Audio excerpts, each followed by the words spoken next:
More talk about the PS5. Most definitely delayed.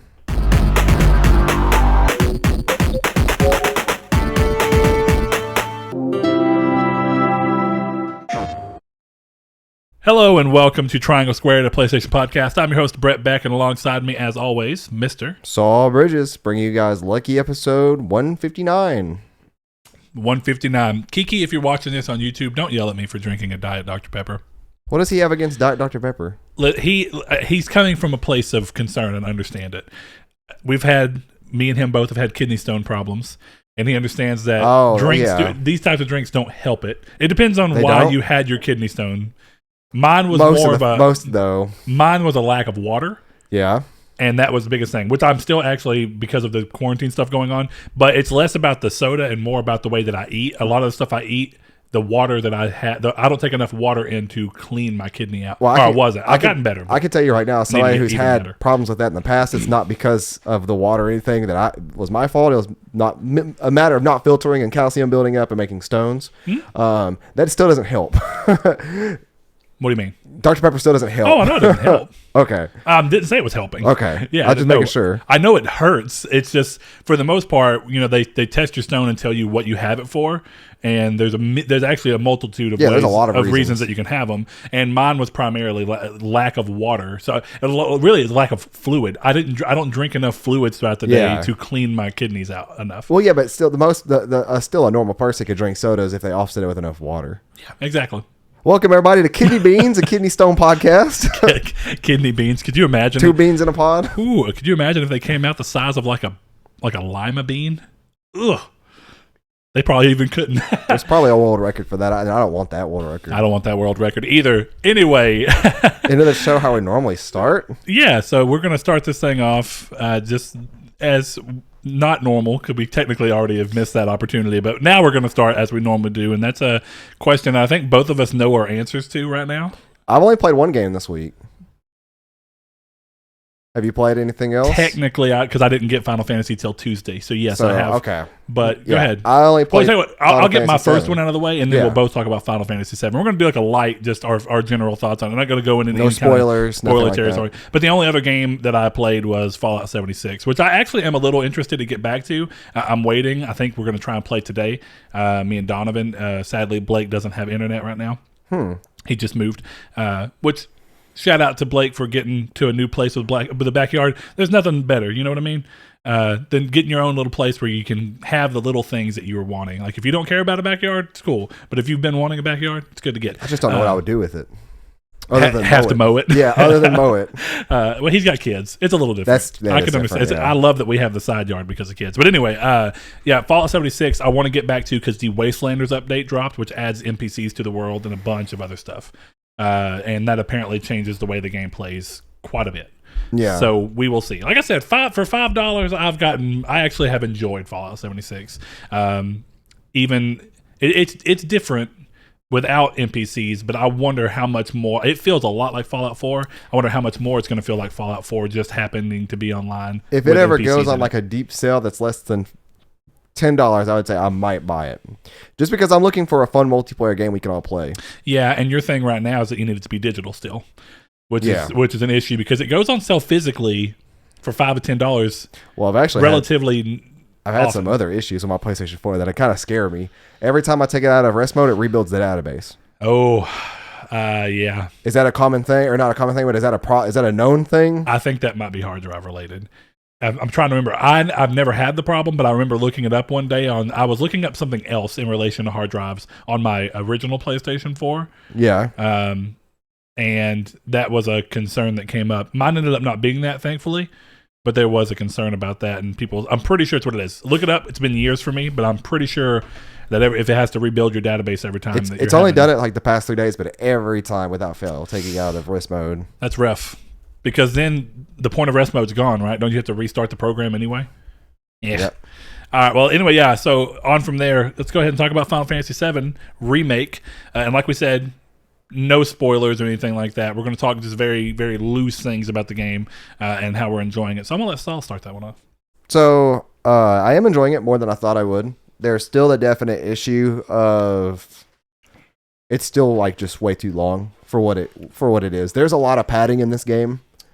and it's not necessarily as bad as I thought it would be, but there is entire sections that I'll talk about if we ever do an impressions or spoiler part that you could just take out, and it had nothing to do. Like there's one spot in chapter 9, I think, where you could remove that entire boss battle, the whole thing leading up to it, and it wouldn't really affect anything. They shoehorned a reason on why these 3 characters need your validation, and that's one of them. And it kind of just made me I was done with it. By the end, I was just like, man, this is just taking too long. This chapter I'm on now is taking too long. Like, it feels like I've been on the same chapter 17, for 4 hours, and it's just like there's really cool stuff they've added. Then there's just a lot of very standard tropey JRPG stuff they've added too, which is really annoying. So I'm glad you brought that up as your first point, because of course last week you were saying that you felt like there was a lot of weird padding, and to be fair, you just gave it the credit of like it's not all bad padding necessarily. It's not all bad padding, no. It's just there's unnecessary padding in it. So there comes 2 things here, and this is one of those big things that I think people who are fans of 7 are going to just be in an argument about. I think there's people that take and I'm one of them, to be fair. I actually always thought that we didn't spend enough time in Midgar, and that for it to be kind of like the catalyst point for a lot of the things that are going on, it's weird that you leave it so quickly in the first game, like in the original game to me. So actually spending time and going through and doing some of the things that were just implied in the first game, I really enjoy. And I think that some people like me look at the statement from the Yoshinori Kitase and all them of there are things that we originally wanted to do, but the technology could not support, so we just decided to cut. I wonder how many of these things are 100% new, just recently thought of, that they decided to add to the game and expound, and how much of it was actually what they were originally hoping that they could have done and couldn't have done. It's something we'll never know, to be fair. Don't forget also that Nomura's directing this game.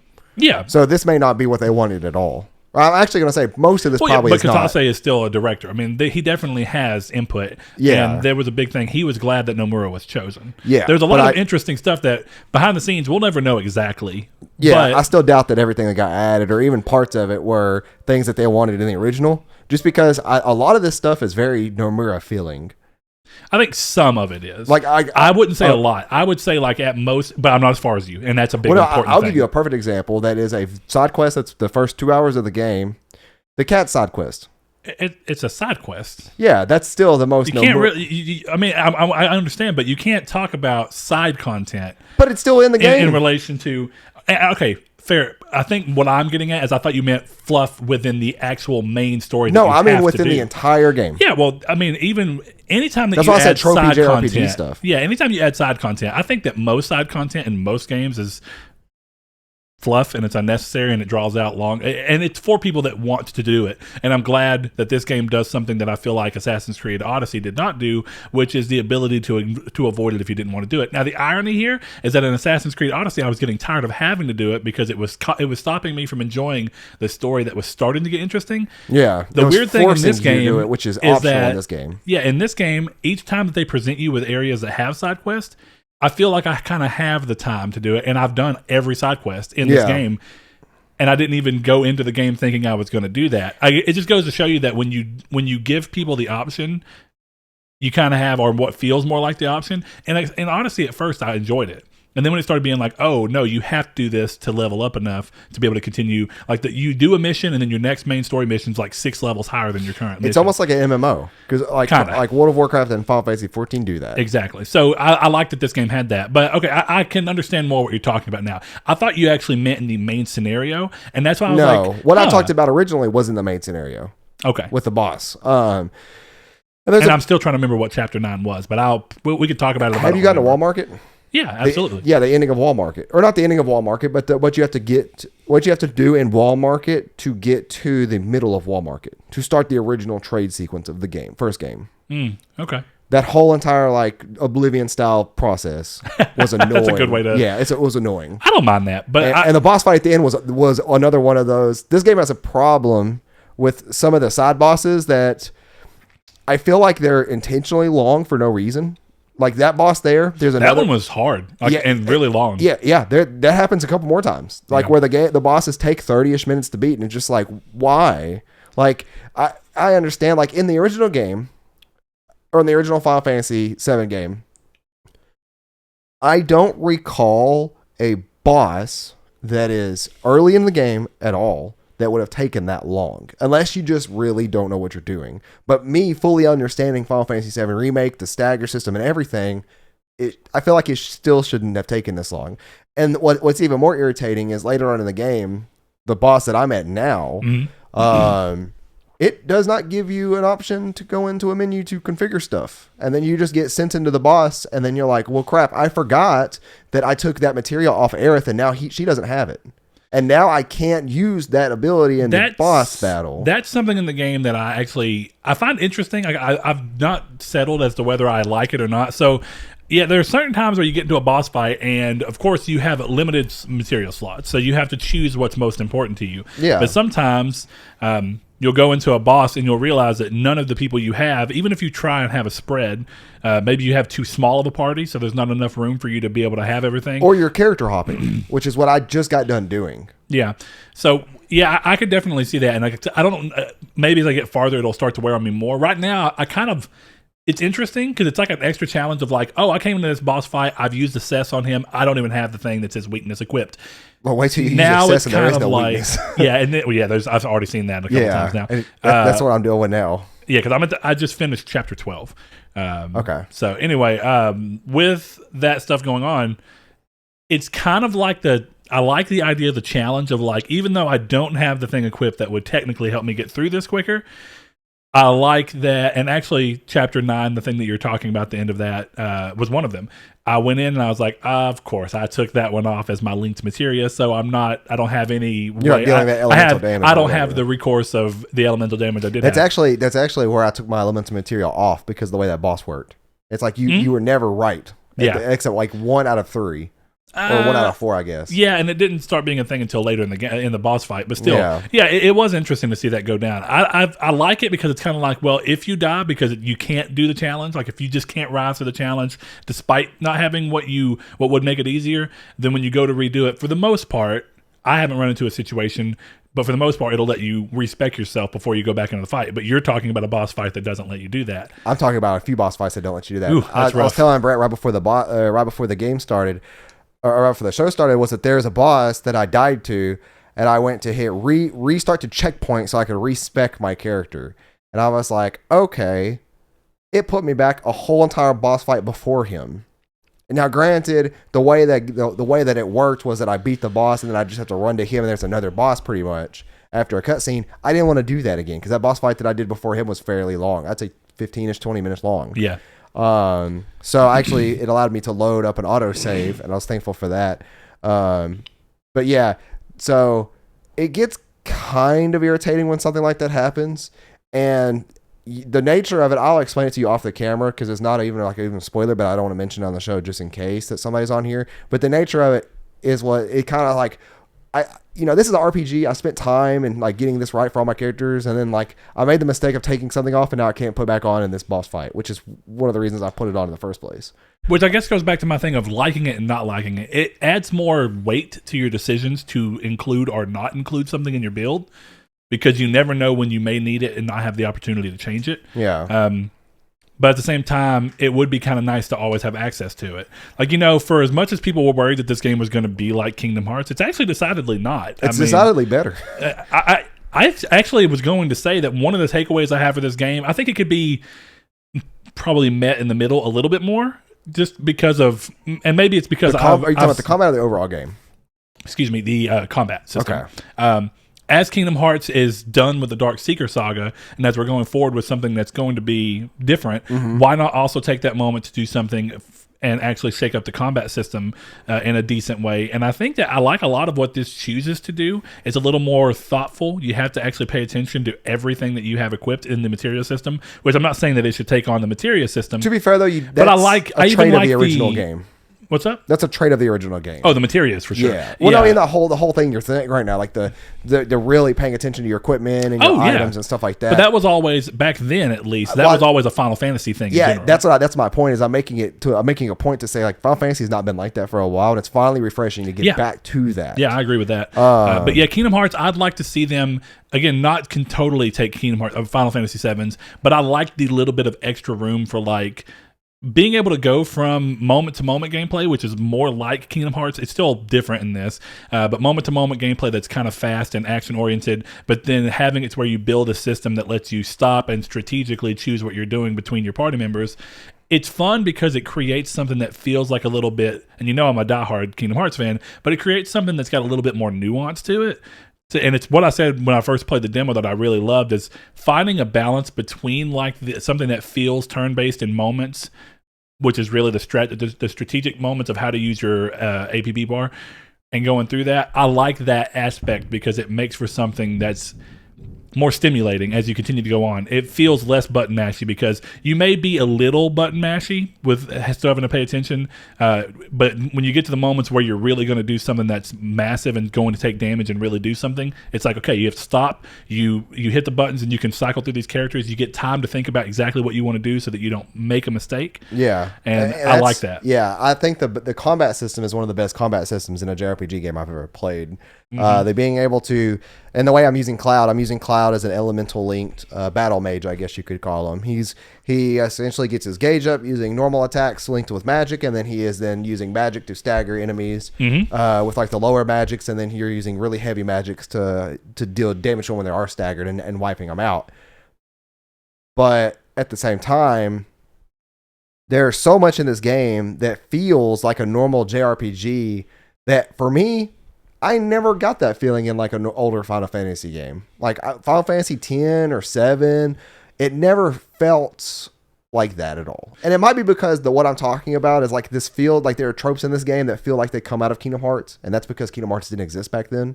Yeah, well, and I think Kingdom Hearts is up because Final Fantasy has been a slower series in recent years. I think it's a good way of kind of describing that Kingdom Hearts is probably a closer look of what a modern JRPG feels like, more so than Final Fantasy, because Final Fantasy hasn't been able to set that tone the same way. But speaking of battle, the battle system is 10 out of 10.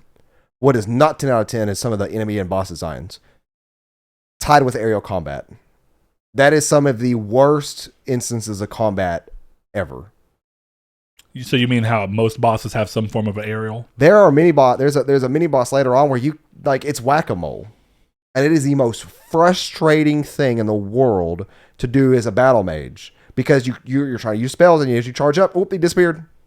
Yeah, I find myself constantly using spells that are guaranteed to hit, which even in that situation would not. But there's sometimes where it's like there's one boss who's weak to ice, but he moves around erratically. Oh, you're talking about the Chapter 11 boss. Yeah. Yeah. And I was like, every time you shoot him with ice, he moves before it can ever explode and actually damage that boss him. fight was the first time I died in the game. And that boss fight also took me 30 minutes. That was another one of those 30-minute boss fights I was talking about because you had to time it right when he would stop. And then you would cast Blizzard ahead of time, then he'd stop where like Blizzard would pretty much go over there as he'd stop and then explode, and you're like, thank you. Yeah. And it took me 10 minutes of that boss battle to get that timing right because he doesn't start doing that till phase 2. But that is also another thing that I like to do, or that I liked in this game that I actually did not expect to happen. That is a normal enemy in Final Fantasy VII they made into a boss. Yeah. And that's really cool. The same thing with the one in Wall Market. That's a really, and there's another one that I just did that was actually absolutely mind-blowing that's this part of the game. It's a much later boss in the original game. But I love that aspect of it. But there's so many weird little things about this that like people are saying like, it's a 10 out of 10. I don't see how anybody how anything like this game with literal PS3 textures that are everywhere can call this a 10 out of 10 game. There's a massive problem. I think that it comes down to just, and I understand it. I think that's just like, how much do you care about presentation? I think most of the game's presentation is solid. It is, and it's especially not with characters, but it is distracting in certain parts. Like there's I'm not as far as you, so there's no telling what I may have not seen. There's a couple of things I've seen. Next time you're in Aerith's hometown, just take any corner of the map and just point down. It looks like a Fallout game. It doesn't even look like Final Fantasy. Remove your characters from the screen. It looks like Fallout, exactly like Fallout. I don't know that I agree with that, but I promise you'll go back there at least once or twice more. Next time you're playing, just go to a random area in that area, just a random spot in that area, and just turn your camera, look down so you can't see any characters around you or any buildings, and just look at the ground. Fallout. Exactly like a Fallout game. Okay. The color, and I mean specifically Fallout 4, the color, the textures, the everything, it just does not look great. That being said, though, this is still a solid 8 out of 10 experience, and I've yet to finish it. So I have a feeling that when I finish it, already knowing what's going to happen, seeing it play out, I'm like, okay, this is way better. Well, just to go to your sentence real quick before we go too far past it, you said, how do people view this as a 10 out of 10? I think it's kind of like, you haven't played it, so I know you don't have this exact frame of reference, but it's kind of like the original Nier. The original Nier is not a beautiful game. It has moments. It's okay. But it's a 10 out of 10 game for most of the people who played it and actually saw it through to the end. Very few. I think it's one of those games where you either play it and you beat it, or you play it and you don't like it. Well, I guess. But my point being is that and even Drakengard 3. Drakengard 3 is not quite a 10 out of 10 because there's some things, and it's from a legitimate performance side that stops it. Graphics, I have presentation. I mean, don't get me wrong, I enjoy it. I love good graphics. I think it's very rare that someone really doesn't, but it's how much does it add up to what you're doing. But something like Drakengard 3 did not look pretty. It actually looked a lot of the times kind of like it had like an early PS3 Dynasty Warriors look to it sometimes, but you're like, okay, whatever, it's cool. But until it started literally becoming a hassle to play in a few areas because of frame rate issues, I never cared. So just to kind of throw that out there, and everyone's different, and you may be different. That I'm fine with any game that can be a 10 out of 10 if graphics are the only thing keeping it from being. I should clarify. I'm not talking about buddies of ours. I'm not talking about John Trikiki saying this game's a 10 out of 10. I'm talking about literal review websites. Yeah, I know that are supposed to be objectively reviewing a game, making it a 10 out of 10, and it has problems like this. I don't believe that any review site is objective. So I agree that they should be. Yeah, but I don't agree that any. That's what I was saying. So, like I don't understand how this supposed to be objective site that's supposed to tell me this game. And I'm supposed to believe this review score, and then they're rating it 10 out of 10s, and I'm playing it. I'm like, I could definitely see an 8 out of 10, 8.5 out of 10, maybe even 9 out of 10 when I finish it. I agree with that. A 10, though, this game being literally perfect and it has these issues, like, no. Yeah, I think that's It's fair. like God of War, though. God of War, like I said, towards the end, I had minor pacing issues, but I could look past all that because of how well the game was presented and how fun the game was. I'm not saying that the textures are what's doing it for me. Yeah, okay. I mean, that's fair. The whole experience is wrapping up to be, this game is amazing despite the fact that some boss battles are slow and some boss battles are kind of annoying to deal with. They're a slog. But other than that, it's like, textures aren't even my complaint. It's just, it's still something of note from an objective standpoint. Yeah. I understand that. Well, I don't want to talk about this for too long for people who have no interest in Final Fantasy VII. So the last thing I'll say is a little bit of a hot take for some people, I'm sure. The most striking thing about coming off of, playing 15 as the last Final Fantasy game, of course, mainline Final Fantasy game, and then coming into this, is that this game, 7 Remake, is it feels a lot like Final Fantasy 13 if Final Fantasy 13 learned all the lessons that I think made most people not like it. I'll say something a little bit more of a hot take. This is the best Final Fantasy game since 12. I think not including 14. Yeah, I think I'd agree with that as well. The thing that makes it kind of feel like 13 is like the movement and it coming back to more of a linear feel. And the biggest thing I think it takes away, we always talk about how everybody says Final Fantasy 13 eventually opens up. It's just like some people are like, well, it opens up, but it doesn't open up until way too late. Yeah. It's like you've dealt with an entire game of corridors up until the point that it finally decides to open up. I'd say it opens up 30 hours. Kinda. It's still not of a big open up. I like that this game has chosen to weave its ability. I take it to, it's not open world. And I'm a little disappointed that, I wouldn't say disappointed. I'm a little surprised that it wasn't like a fully open world Midgar, though I think that's actually better. I think that's better for the game now that I'm playing it. I don't think it should have been open world. Don't forget though that they are still going off the base game, and the base game Midgar was not. But don't forget that when you get out of Midgar, the world map does go open. Yeah. So exactly. I'm curious as to how they handle that. I think that there was probably once they realized that this game was not going to be out until around this time point, that they knew that next gen consoles would be coming, and that the next game can benefit from next gen consoles and being a completely open world. I do think we'll see it, but I think it was smart for this game to. I don't think we will within Midgar to scale back because all of this is going to be a PS4 game. It seems. I'm still. I don't know. There's no way that Square would make a part 1 on PS4 and then part 2 on PS5 only. Well, I mean, PS2 only. PS5. I said PS5 only. Did you? I swear I heard PS2. You Somebody let us know. But listen, where I'm getting at is this is still not that far, and unless it comes down to the way save states are going to work. That's the only thing, is how they plan on letting your character, if they even plan on letting your character's information move into the next game. Better move into the next game. Or if they're going to start you off as Cloud with most of the same material and just let you go. Not your exact character, but with all the things that you would reasonably have had. I think that if they do that, that's a major flaw, because I've already went out of my way and explored to find materia that I currently use. Mm-hmm. And if they don't include that one materia, I'm going to be pretty mad. At that point, I'm not going to explore at that point. It's like there's no point. In the third game, I may have an item that I grew to love in too, but now in the third game, I don't have it. Yeah. So, but my point being is that if this is more, if this is, and it may be, maybe there's only 2 parts, and maybe they are both on PS4, and that's how they rectify that. But if it's going to be 2 or 3 parts, I could see it coming to PS5, maybe even being a PS5 only, and having it to where you start, where they're viewing it as like a series at this point. No longer is it meant to be like we're breaking the game up into 3 parts that are meant to be connected. Yeah, they're gonna. It's almost, for them, it's like Kingdom Hearts 1, 2, and 3. Yeah. No one, and I don't mean I get what you're saying, but no one was like, Kingdom Hearts 3 didn't come out on PS2, but that's where I started playing the series. They're viewing it more like Kingdom Hearts. It's the same game, and you're wanting it to be more like the original Final Fantasy VII, where even though they're breaking it up, you want everything to flow through. And I don't think that's a wrong want.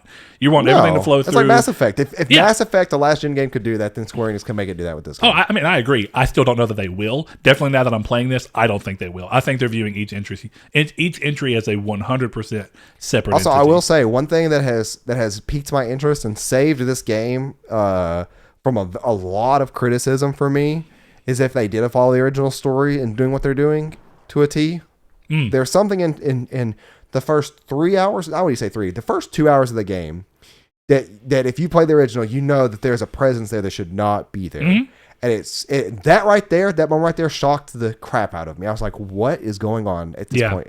And I think it does a lot to set the tone for the rest of the game. Yeah, and it keeps you guessing what's going to happen. And I think that they did that really well. Nomura is a crazy man in a good way for actually taking this game in the direction it's going. And I'm actually curious.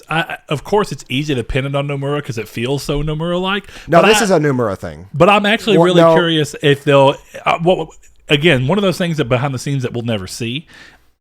I wonder the most basic idea of it. I wonder whose idea it really was. Oh, Nomura! I guarantee it. Anything. I'm not. I'd love it if we get like an interview talking about it. I'm 100% sure. I'm not going to say why, or I'm not going to say my reasoning why behind that because it'll spoil part of it. But like literally, what is happening. No, I'm not even going to say that. I'll tell you after the show. Well, yeah. Anyway, okay. So enough Final Fantasy VII. Hopefully, you don't hate us for talking about it forever. Can I steal one of them Diet Dr. Peppers? Yeah, they're in the fridge. I actually never have had one. They're pretty good. I've had Dr. Pepper Zero. Oh, Dr. Pepper 10. Whatever, yeah. Yeah, those 10's pretty good, but they're 10 calories. I'm not worried about the calories. This is just what we have. Anyway, we're going to go ahead and move on. So thank you for sitting through the Final Fantasy VII talk. And for those who enjoyed it, there you go. For those of you who have no interest in Final Fantasy VII, hopefully we can get back to where you have some interest in this. But with that said, a new flavor I've never tried. Yeah, frost. Yeah, you can grab one. Anyway, we have our community's take question from last week. Of course, last week's episode, we ended up finishing off all the news on a bunch of Resident Evil stuff. So we chose to let the community's take be in regards to that and see how many of our listeners liked Resident Evil and, of course, how they felt about where it's at right now. So the community's take question was, if you are a Resident Evil fan, how do you feel about the series seemingly becoming annual? Do you like that the idea of continuing on the remakes with 4 while letting new installments go a different direction like 7 and 8? Give us your thoughts for a chance to be read on the show. So over on Facebook, we got our first couple ones where Mr. Josh Shoop says, I don't know how long this would last. Really comes down to how many of the games they want to remake. I do think it's strange that they skipped Code Veronica. The hard part about making Resident Evil 4 is that most people consider it a perfect game, which was actually my first argument. I was like, why would you choose to remake 4, which is the one game that I think most people, not all, of course, and there's some people that talk about that, but I think most fans view as the only bridge between the two sides. It's like 4 happened, and then 5 and 6 are like one half of 4's design element, while 4 exists and it's got some pieces of 2 and 3 and 1's design elements in it. So yeah, a lot of people view it as a perfect game. I think they're just going for money at this point. I do as well, but based on did he have more? Yeah, he had more. I'm gonna finish off real quick. He said so there would be higher expectations for it. That being said, if they do remake 4, I hope that they don't go beyond that and instead focus on the new games. It would be great to see Capcom take the engine and maybe revive other series. I personally would love to see Breath of Fire come back, even if they just remaster it, specifically Breath of Fire 3. Outside of Resident Evil, what Capcom series would you guys like to see Capcom work on? What series could stay buried? Keep up the great work, my dudes. I always like that Josh takes the community take and spins it with a question for us that's related to the community take. Yeah. So we can do that now, or if you want to, we can save that question for when we're about to transition out of community stake. I don't care. Let's save it for transitioning out. Okay. We'll get back to you, Josh. Hang tight. Another Josh, since we have a few of those, Mr. Josh Drago over on Facebook in the group says, I hope they stop at 4. I had lots of fun with RE5, and that was my second Resident Evil game. My first was Resident Evil 4, but I haven't passed it. Not sure why everyone hated RE6, but to me, it wasn't bad, just not scary. I hope they will make Resident Evil 8 and will add a trophy called Eat It. The description is Eat Turkey Spaghetti. I knew it. Loving it. I knew it. I looked at the camera whenever you said Josh Drager because I was curious as where Turkey Spaghetti was going to come. Turkey Spaghetti always has to come. I actually love that that's like a dedicated thing now. It is. If I see something from him, I look forward to Turkey Spaghetti being mentioned, so you know. But Josh Ayers, one of our patrons, says it will be Eat Turkey Spaghetti and puke. Speaking of Josh Ayers, we're going to hit out all the Joshes at once. He said on Discord, he said, I like the idea of them fixing the canon to be more cohesive, even if they straight up cut some games from the canon, because but a handful of canon. And he said, you can cut Gun Survivor 1 and 2. It wouldn't affect anything in the canon of the story. I do think that the remakes were a way to get a way to get new models for the main cast moving to 4. Main cast moving to 4 is a big step. However, loaded you with a lot of people like Final Fantasy 7 as being one of the best games of all time, and rightfully so.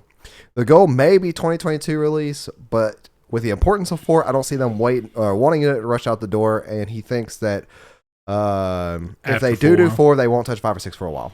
I don't know if they'll touch 5 or 6 at all, but if they do, I could see his reasoning for. You know, a lot of people don't want it to go past 4 because they don't want to see 5 and 6 remade. But it's almost like if they do something, if they use the ability for remakes, right, to come in and say, how you like it, by the way? They literally just mix whiteout and voltage. It tastes good though, doesn't it? Yeah, that's all they did though. Yeah.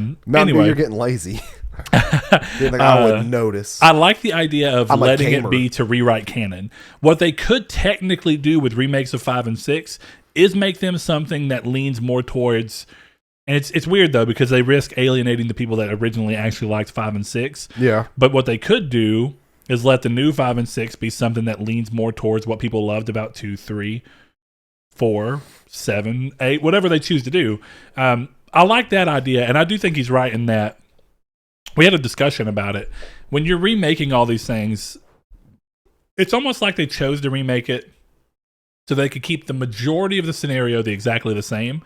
But then moving forward to 8, if they choose to reach back in through the lore, or through previous events, they've set slightly different canon and introduced things that can be touched on later that weren't in the original game, or they're doing things where instead of where the original games had options, if you notice, 2 didn't have multiple options for ending, to where things could completely change their setup. And that's the same in 3. You have a decided end. So unlike the other games where there were different ends that you could end on and just be like, oh, that was just a completely different happenstance. Yeah. Now there is a canon 1 ending. So I wonder if since we're going 1, 2, 3, and 4, if they're going to remake the side games like Outbreak or Code Veronica. I don't know. Depends on how much that they view their importance moving forward with the lore. Yeah. And I think that's the biggest thing is that now they're letting the remake of 2 and 3 be the new canon. Yeah. And if they choose to do that with something else. A new face, a new name over here I want to go ahead and hop on. Mr. LUWK. I'm going to call him Luke Rabbit. Yeah, Luke Rabbit. Because that's what I see it as. I don't mind the remakes, even annually. I hadn't played all of them before, so for me it's refreshing. I have heard 5 and 6 are weaker, and it'd be interesting for them to redo those in a way that might actually make them stronger games, even narratively as well, which is what I just talked about. If franchise fatigue is a real thing, and I agree with you, Brett, that it can be, I wouldn't mind if they mixed in a Dino Crisis remake, which actually brings us back to Josh Shoop's thing. That's one of the games. I'll go ahead and give that little tease out. I think Dino Crisis in the RE engine would be really cool. All right, let's what see. about Turok in the RE engine? Not a Capcom game, but yeah, but maybe. I mean, well, which Turok? The original? The original. Yeah. Or Turok 2. Yeah, I think Turok 2 is the one I've never played. It was on GameCube and the original Xbox. Okay, then I did play Turok 2. But did it have a different name here? Turok Evolution? That was an Xbox 360 game, wasn't it? The one I'm talking about was a GameCube game. I don't think it was Turok Evolution. It might have been. But it also... Turok Evolution came out in 2002, and this is the one I was talking about. That's the one that me and Seth had on GameCube. But, yeah, what was the game? What was the 360 Turok game called? Turok. I should have expected. I'm pretty sure. I had a shirt from GameStop for that. It was 2008. It was a reboot. It was just called Turok. Of course it was. And it was made by Epic, right? I don't remember. I never played Didn't Cliff Blazinski do this? I don't think so. I might be wrong on that. If not, it was at least in the Unreal Engine, so it felt like it. Anyway, over on Twitter, we have a couple as well. Mr. Derek, one of our friends and patrons, he says, I'm actually over it. It was cool to see some of the much older installments remastered, but I think they have done enough already. Now they should concentrate on new entries. 7 was basically a reboot. Maybe expand on that, rebooting the story in a way instead of remaking. It's actually what I mentioned last week, and I think that it's interesting that they didn't choose to do that because 7 changes so much. But then again, the problem with 7 is by introducing Chris into the game, you kind of ruin some ability to stand on your own. He says, but continuing to answer your question, no, they should not pump out yearly installments. Other studios have gone down that route with mixed results. Assassin's Creed and Call of Duty comes to mind. A 2 to 3 year development cycle seems to be the sweet spot. And I guess we should iterate that on most of these games, they are getting at least around a 2 year development time. But I think what's happening is that because that 2 year development time is set in stone and they really try not to delay them, they're an annual series, but much like Call of Duty, where originally it was Treyarch and Infinity Ward, where each team would get 2 years to make the game, but everybody's one game would come out per year. Now it's one game comes out per year, but there's 3 teams working on it for Call of Duty. So as it rolls around, they do get the development cycle. But I think what ends up happening is I think the 2 to 3 year release cycle is actually a better one, because I think that there's something about playing a game that you really enjoyed and having more than 1 year pass, but 2 years pass, where you kind of start being like, I'd like to play a game like that again. And instead of wanting to go back and play the original that made you feel that way, now you get a new one. Well, speaking of the originals, Mark Schultz on Twitter says, sorry, maybe in the minority here, but I prefer the originals of 2 and 3, which I still have. Tried the remake of 2 and I didn't get on with it. Didn't bother with the remake of 3. Which I've heard is actually kind of a popular thing, is that specifically 3. Apparently 3 is not nearly as well done as 2 was. The remake or the remake. The game in general? Apparently it's $60. The replayability is less and less than it is in 2.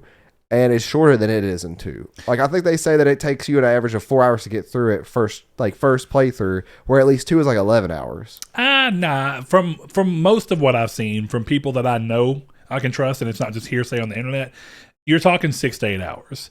Not that it's ideal. That's still, yeah. And 3 was always a shorter game than 2, from my memory, from when playing. I played 3 first, and then I played 2 years later. I'm trying to remember the reviewer that I watch. It's somebody I follow on, or I'm subscribed to on YouTube that reviewed it. One of our patrons and friends, Mr. Dan from overseas, he said he got the platinum in the game, and he got it to where he could get runs down to, which that comes down to replayability. What is replayability about for you? Is replayability just another campaign that changes events slightly and lets you see different things? Or is replayability about... And that's one of the things that I've never been big on in the Resident Evil games. 4 is probably one of the only ones I've ever done it on, is replaying the game just to see about getting your time down and getting through it quicker, and using some of the new things like the infinite ammo rocket launcher. That's not something a normal person's going to do playing that game, though. Well, that's what I'm saying. I think that core fan base for Resident Evil looks at that. You know that Josh Ayers... I'm not talking about core fan base when I talk about that, though. Yeah, I know. The person who played this so I'm saying there are people that base. really love that idea of replayability, and then there's people that see it as a one-time thing. And that really comes down to just personal interest. I think that there's probably a ton of replayability in Resident Evil, depending on the things that you like to do. Then there's no replayability if you don't care about replaying it again just to get your time down. It was the Cosmonaut Variety Hour, which I don't know if y'all have ever watched him before, but he does long-form reviews on movies and games and stuff. And ironically enough, his review for Resident Evil 3 was 7.5 minutes long, where his normal reviews for like movies and stuff like are 45 minutes long. So he did it short, kind of as a point to how little the game had to offer. I guess I don't know. I just took note of that. Interesting. Yeah, I've seen a lot of people say that they don't care for the remakes. I've actually seen a lot of people talk about loving the originals more. Yeah. Which, again, it comes down to what do you like. I actually preferred the remake of 2 a lot because it felt a lot like I remembered 2, but without the hindrance of the camera. And I know the camera is a huge point of contention within the fan base. It's like Metal Gear Solid. Yeah. Well, we were talking about that the other day in the Discord. Blake was wondering why there was 2 versions of Metal Gear Solid 3 and which one was the better one. And I said, well, it depends on how you feel about fixed camera versus free camera control. That's really the majority of the change on Subsistence. Yeah. Is you're just dealing with, do you want a free camera that kind of moves the series forward, or do you want to go back to what 1 did and 2 did? 1, that's the thing about Metal Gear Solid 1 is that because of the type of game it was and the way that they did fixed camera, it always felt like it made sense because it was almost most of the time it was like a top down almost. It wasn't really a weird, like the thing that Resident Evil 2 and 3 used to do that I even though I enjoyed Resident Evil 3, I hated was like the end of a hallway camera or something where like you're running the most awkward like directions. Yeah, and you were having to run diagonally by holding back sometimes. It was weird and it never felt right. But the point of contention for Resident Evil specifically, Metal Gear Solid is a little different. But for Resident Evil, it was always about the camera not being able to freely move made everything scarier because you couldn't swing the camera around and see where something was coming from. You had to wait until it came in the camera frame. The last time I played Resident Evil 1 was the Resident Evil 1 remake on DS. They remade Resident Evil 1 on DS? I don't remake's probably a bad word, but the Resident Evil 1 on original DS? Yes. That would be a terrible game, I feel like. It actually wasn't. Ooh. Interesting. All right, we're going to get a couple more of these in here real quick. Mr. El Jehudi, which is one of our, I like the name change, but he's one of our patrons and good friends. He says, any franchise that goes down the annual release rabbit hole eventually becomes stale. I agree that the Resident Evil series is one that I love, but it's important to have a break from time to time to build up anticipation for the next one, which goes back to what I was talking about with that 2-year window. It's called Deadly Silence, and they did that just because of dual screen, DS. Of course. Yeah, it's to my knowledge the entirety of Resident Evil 1. Is that a 3DS case that was in? No, that was a regular DS case. But yeah, that's the entirety of Resident Evil 1. Interesting. Well, he finishes it off by saying, as for new installments, as long as there is a Resident Evil vision behind it, I am fine with it. I've liked all Resident Evils, action-oriented or survival horror. Now, one of the ones I wanted to get to that I don't think is actually in relation to this, sadly, but I remember it enough, was a conversation that I was having alongside Mr. Sean One Neo, one of our patrons, and Dan. My name is Dan, another one of our patrons, and both of them good friends. They were talking about their feelings on Resident Evil and how 4 ruined the franchise. 4, they're some, they're the people that look at 4 and don't see the middle ground that I personally see, but they see kind of the downside of it past that. Now, I find that one interesting, because it goes to show that any fan base will have the moments where, with as much as they love it, they still don't have that. It misses out and leaves the thing that they loved about it behind. So it's interesting. I mean, I get it to an extent, but at the same time, it's just kind of one of those things where I personally don't agree with it. I think a lot of the fan base for Resident Evil lost it at 5. 5 was the divisive That was moment. mine. And it was a divisive moment for me. Like, I beat 5, but the only reason I beat it is because we were playing it co-op. The game was not fun to me except for co-op. Just in case somebody's ever going to play it, the last boss of 5 can beat with 1 rocket, right? I think so. I never did don't that. You punch a boulder in that fight too? Yes, you do. Okay, yeah. And that was where Chris looked... I beat that game. I feel like with each game going into 5... Chris just looked like he was so stupidly swolled. But I could barely remember that game. Yeah. And I beat it. Yeah, I mean, it's just one of those things. But I thought that conversation was interesting. I like to see that fan bases can be so different. And you see that in a lot of long-running franchises. Kingdom Hearts has got a lot of people that feel very different ways. It's like the longer a franchise stays around, the more divisive the fan base gets over what is like the good and bad points of a franchise. So I like to see that. Thanks for everybody for all the different viewpoints and talks on there. I think that there's nothing else I'm really throw in here. I think everybody kind of touched on everything. So thank you guys for getting with us and interacting with the community's take. Remember that you can always go to our Twitter and follow us there, which is @TriangleSQRD, or you can go over to Facebook, which the Facebook group is Triangle Square to PlayStation Podcast. And of course, you can always hit into the Discord as well. And you can answer these questions. And we love to hear from you guys. Probably one of the most fun parts of the show, seeing how vastly different everyone's opinions are. It's really fun. So now we're going to go ahead and hop into the news and start talking about all that. The first thing is actually going to be a cap-off that kind of works. Oh, before we do it, what Capcom games would you want to see remade into the engine? Monster Hunter games. Is the new Monster Hunter is on the MT framework or whatever? I think it's MT framework. M. frameworks, ain't it? Yeah, something like that. I'm pretty sure it is. I don't think. Isn't that who made? I'm trying to remember. Yeah, MC framework. Oh no, M. is what I'm thinking of. That made DMC5. They're side Capcom team. Oh, okay, yeah. Well, MT framework is just the engine. It's the engine that was Lost Planet 2, 3. I think all of the Lost Planets were on it. It was their big. Give me Lost Planet again. I actually did. I would like to see Lost Planet explored in a way that I actually like. The concept was cool. I just never liked the gameplay. The first game but I only bad. played the first 2. I never played 3. There's a third one. I'm 90% sure, and I think it was I don't think snow heavy. They're all snow heavy, aren't they? Lost Planet 2, I think, had it. Yeah, there goes Lost Planet 3. It's a game that I would love to try in a new setting, something. But yeah, isn't Lost Planet 1 snow heavy?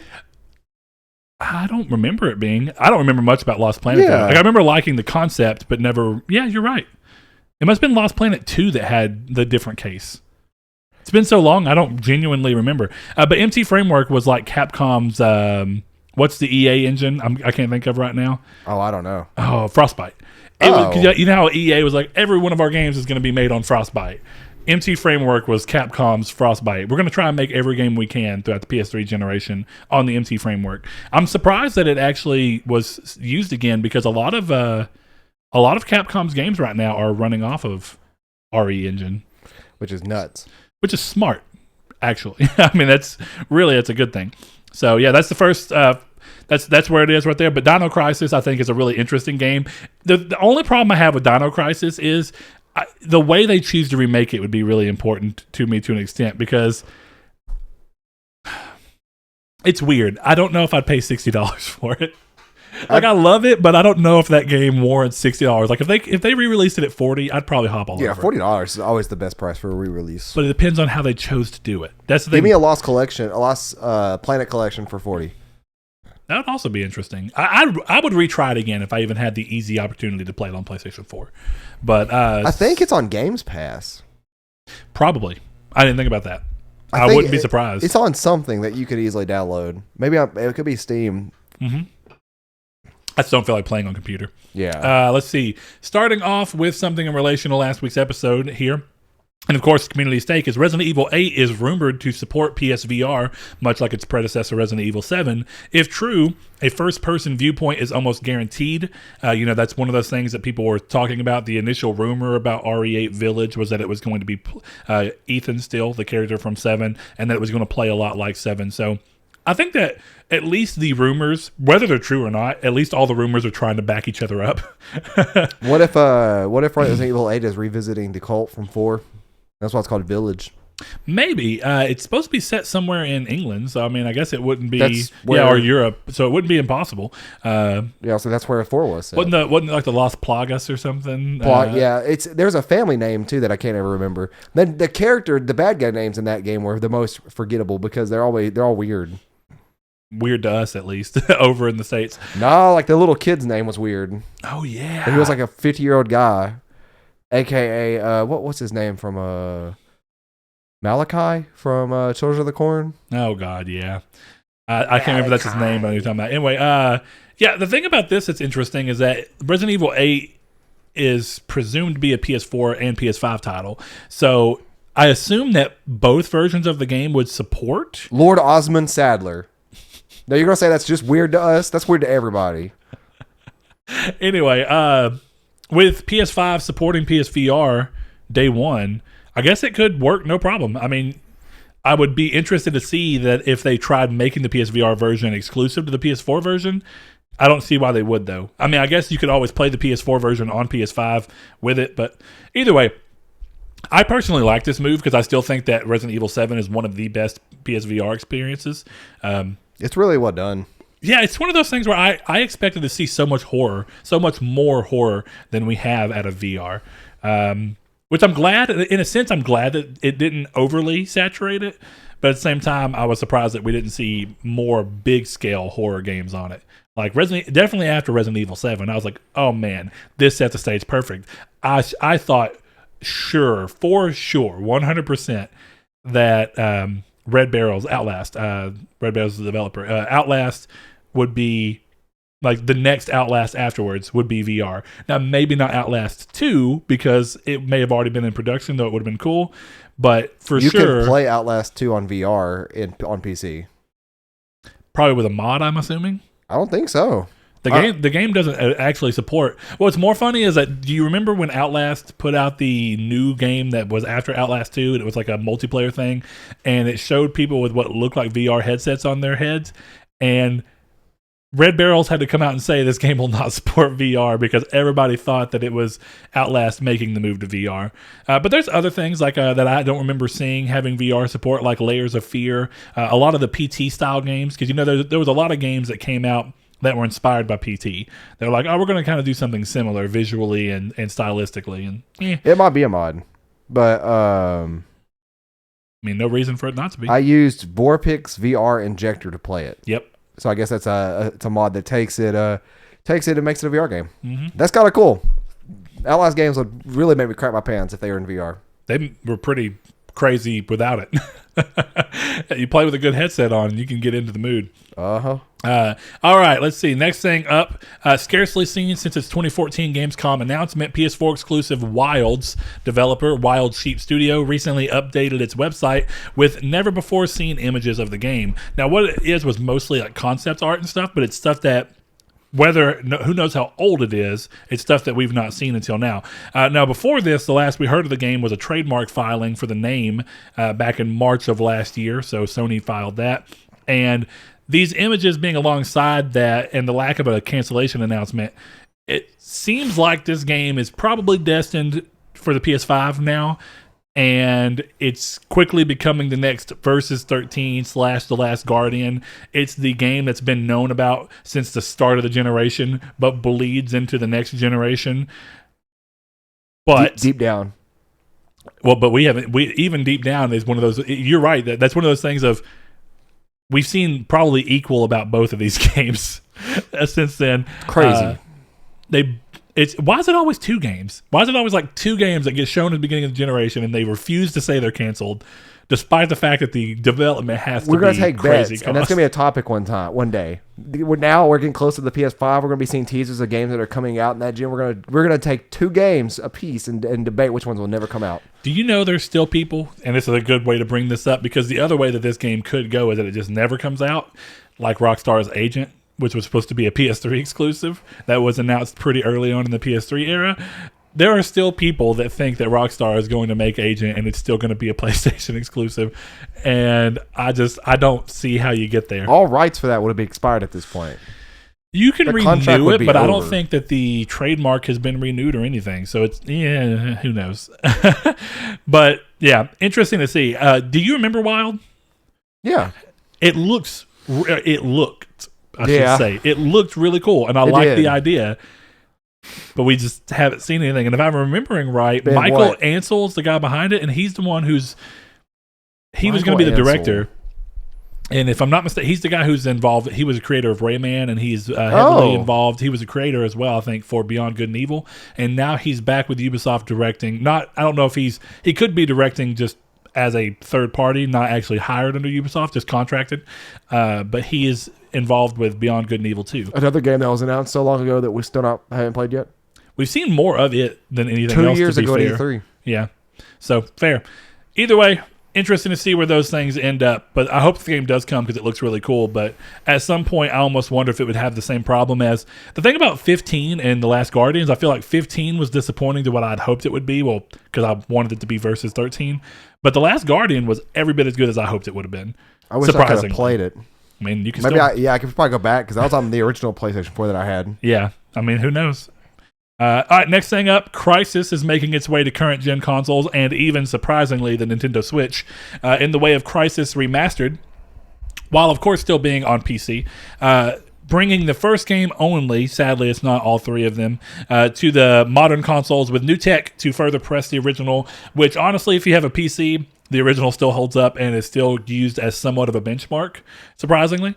The game was given a trailer alongside the announcement, but currently doesn't have a release date. Crytek did clarify that the aim is sometime during summer of this year. Now, here's a big question mark on this because I've been looking all week and I haven't been able to find anything. Are the console versions, I could see the PC version being based around the PC version, of course, and just pushing it forward. Are the console versions going to be based off of the PC version as well, which makes the most sense because it's x86 architecture. The least amount of work would have to be to move it over. But if they're wanting to not only put Crysis on PS4 and Xbox One, but also improve it, I don't know that that's going to run on the consoles any better. So my worry and my fear here is that what they might be trying to do, people don't remember, they brought Crysis to PS3 and Xbox 360 way later, like 2009? Something like that, or 10, and they looked markedly worse. I mean... Those games aren't good. Crysis 2, I loved. I didn't play Crysis 2. I played Crysis 3 and 1, and both of them were not good. Yeah, Crysis 2 was awesome, and I liked a lot of the ideas around it.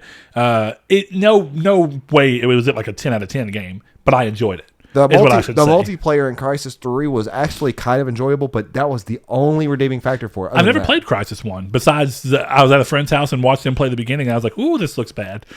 Yeah, it's not good. It was to me. It was weird because I always viewed the console Crysis to me was always Far Cry 2.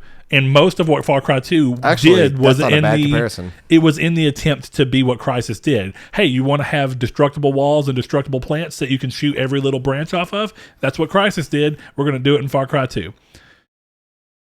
That's not a bad comparison. Far Cry tried to be more realistic than Far Cry 3. And Far Cry 3, as much as I love it, still took a lot of that away. Like even the guns jamming and stuff like that. But still, yeah.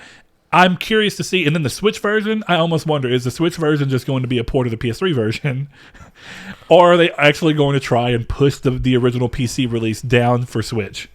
I don't know. That's a good question. I'm kind of curious to see. So if that thing could run Witcher 3, it could probably run Crysis. I'm glad you brought up the Witcher 3. I would argue that Witcher 3 is a higher demanding game than Crysis 1 is. From a scope standpoint, for sure. Interesting that you bring that up, though, too. So for Switch, the normal versions of the game, like the PS4 one and the PC one and the Xbox One version, are all being developed by Crytek. Now, the Switch version is being developed by the same team that did The Witcher 3. Interesting. For Switch. And they did a really good job on that. So as good as you could. Yeah, I don't know if you've seen it. It works. I've seen it in person. It's not bad. Yeah, for a handheld Witcher, it doesn't. Yeah. Temper your expectations. Yeah, exactly. Yeah, exactly. It looks fine for what it is. Yeah, audio is the biggest thing that takes a hit, but when you have so much audio in a game like that, I can't say anything about the audio. Yeah. I can't say if that was good or bad. It's super compressed because it had to be.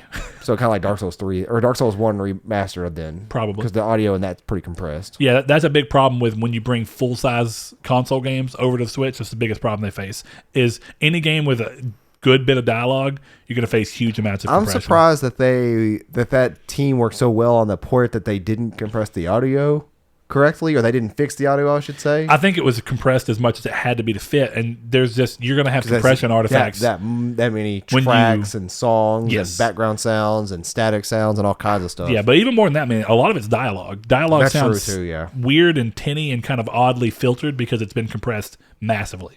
When you do a heavy compression, you get artifacts on it. And it sucks, but that's just part of it. All right, let's see. Next thing up, this last week, Sony started the Play at Home initiative, which gives free games to all players in an effort to motivate them to stay home and stay safe amid the virus. The first 2 games are Uncharted, the Nathan Drake collection, and Journey, which I guess technically are 4 games, but whatever, and are available now through May 5th. It's currently unknown how many runs of this we will get and whether new games will be rotated in after the May 5th date. But it's a nice move to see Sony doing this when there's a lot of companies doing this. I don't know if you've seen EA was giving free copies of Star Wars, the new Star Wars game out, Star Wars Fallen Order or whatever, Jedi Fallen Order. Now, they were doing it, of course, a little differently. It wasn't just like everybody could download it. They were just taking like 20 codes and posting them on social media. First come, I wonder if they fixed that serve. game from when I played it. I don't know. I can't tell you. I need to look into that. But I enjoyed it, and I didn't have problems. I still own that game and paid $60 for it. Sad times. I kind of liked what it was doing, except for one part of it. Yeah, so anyway, I think that's cool, and I personally think we'll see at least one more run of this. I find it interesting that both of them are Sony games, and I wonder if it's going to be Sony games all the way through, or if they'll actually get a third party to wrangle and let them put it on there as well. But if nothing else, I think both of those games, if for some reason you didn't own them, are really cool, and you don't have to be a PS Plus subscriber to get them. And even more importantly, there are actually a lot of people saying that even if you've had both of these games through PS Plus in the past, you can go through and, normally if you have a game through PS Plus, you can't buy it again. Well, yeah, and if your PS Plus expires, then you can't play it. Yeah. But this is now marked as owned in your library, so you can. So, yeah, this one's interesting. Even if you have it through PS Plus, you can go through, get both of these games, and redeem them. And whenever you look at the license now... It considers its purchase license. Yeah, there's no more expiration date, which is cool. I like that. So I just Googled... First, I just typed in, I said Jedi Fallen Order fixes. So then it said, people also ask, is Jedi Fallen Order fixed? And it says, a nifty but unintentional power has been nerfed out of Star Wars Jedi Fallen Order with the game's latest patch. That's right, you can no longer destroy rockets using the game's photo mode. What is that game? What kind of power do you have? I love it. It's a meta force thing. I guess so. What in the world? All right, next thing up. And actually, I'm going to save this one to run off in the last one because it's a little bit longer, more long-winded. So next up, Nier has a 10-hour live stream coming up on April 22nd, which is actually the exact 10-year anniversary of the original game's release. After showcasing some of the mobile title, which is Nier Reincarnation this week, it wasn't very long. It was a very short thing. I was surprised to see, I don't know if you watched the video, It's a fully 3D game.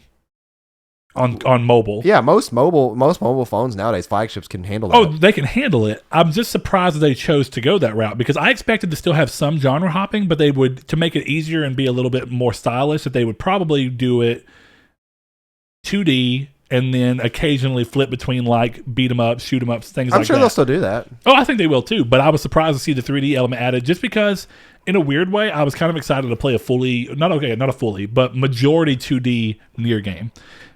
In my mind, I had hoped that this was going to be like a Nier Metroidvania. I don't know why, but I like the sound of that. Huh. So, but who knows? It would be kind of cool with this. They might well be showing off some gameplay for the Nier Replicant remaster, and I have a hard time calling it the remaster because even Square won't call it a remaster. When's that coming out again? May? No release date currently, but it's aiming for this year. They're being that coy needs to on go saying ahead it. And come out so that I can play that next. But I don't. We're gonna have to try and figure out the way to call this because Square just keeps calling it a new version. Like technically it is a remaster. They're doing things that you'd expect with a remaster, but they're changing content, adding new content. Nier Replicant remaster or / remake. Oh, there's a lot of stuff. Because think about it this way: they're gonna have to completely voice the Japanese protagonist for the first time. Oh, speaking of remakes. There's something cool about Final Fantasy I got to share with you after this. Okay. Something I realized. Try and remember it. I'll try. But yeah, from the get-go, I've been wondering what they're going to do because if they have to revoice, if they have to revoice Nier for the US for Brother Nier instead of the Daddy Nier's voice, what do they do? Yeah. That it gets weird because do they at that point do they revoice everyone? And I hope not. But if they're adding new content and potentially a new ending, like they talked about. Can they actually get like Laura Bailey to come back in and voice Kaine long enough to add. I didn't know Laura Bailey voiced Kaine. Yep, and I love it because it's the most foul-mouthed you've ever seen her. I won't say because we try and keep the show family-friendly, but there's something that's so great about the opening title screen of Nier because it's just a black screen, and all of a sudden all you hear is, Vice, GD, get your head out of your...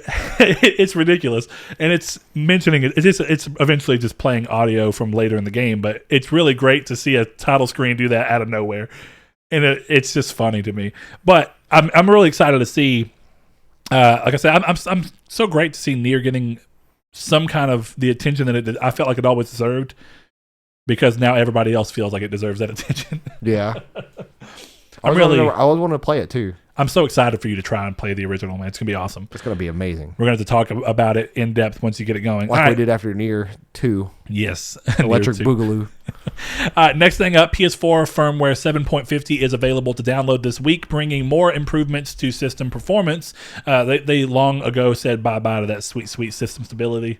And I'm sad because that was the fun running joke of the show. But who knows? I need that sweet system stability back so I don't have to reload databases every time I wake up my PS4. Yeah, that's a good point. Did this problem come after you updated the 7.50? I'm on the beta. Well, the actual 7.50 is out now. So. Oh, is it? No. Well, when did 7.5 come out? This week. But when? Wednesday? Something like that? Tuesday, maybe? No, because I want to say this has been happening since it's been happening for a few days, and I want to say it actually started around Monday or Tuesday. I don't know. Good question. Anyway, of course, beside the system performance, the only other small change that it did bring was something that was actually discovered in the beta period, and that is an HDCP update that brings in a new HDMI standard, which should help with compatibility with newer technology and changing around some of the things that certain users may have experienced. It's going to be a small percentage of people that probably were experiencing these problems, but it does help. The update weighs in at 471 megabytes, which is surprisingly large for system stability and an HDMI change, but yeah. Whatever. Is what it is. And it is required for online play, so if you want to play online, you have to do it. It's interesting. I've always loved that they let certain updates play online regardless of whether you choose to update.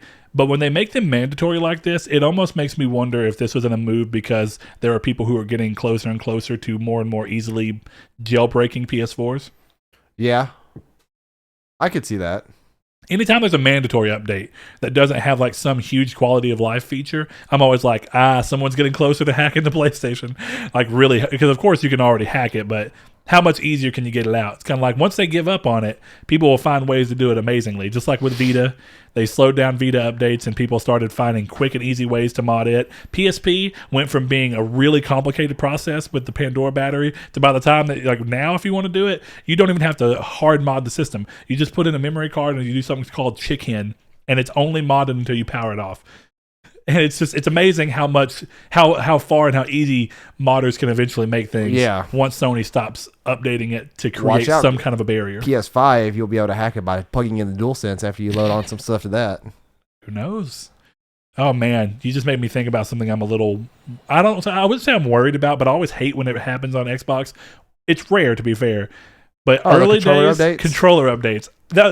The main thing that pissed me off is I was like, I don't notice anything different. So why did you just spend 15 minutes updating this controller? I don't know why your controller took 15 minutes. Mine was like 4, but that still, was back 4 minutes. When my Wi-Fi was back here, and we had the Xbox in the front, so it had really bad Wi-Fi. But it was just a point of contention of why are you updating my controller? And I feel and see no difference. So I remember the first time I saw it, I was like, this is kind of cool. The controllers are so advanced, they require updates. And then by like the third time, I was like, okay, this is kind of stupid. So I hope that the DualSense doesn't have it unless it actually makes a marked change. Maybe. Which, I kind of think it might need it because, with the haptics and stuff, they may update the way that the haptics end up working, and they may update the way the actuators end up working for the trigger tension. I can see Joy-Cons don't have to update. And despite the fact that you don't like calling it, but Joy-Cons have haptic. So, oh yeah, that's fine. But what I mean is but even like the trigger tension, they may update it to now where that could be a thing. Yeah, where it has less or more tension. Yeah, the based sensitivity like up to triggering the tension. Hopefully, that's something that's already there, and it's just a sensitivity bar that you can adjust yourself. Maybe so. I could see there being controller updates for it, and I hope not.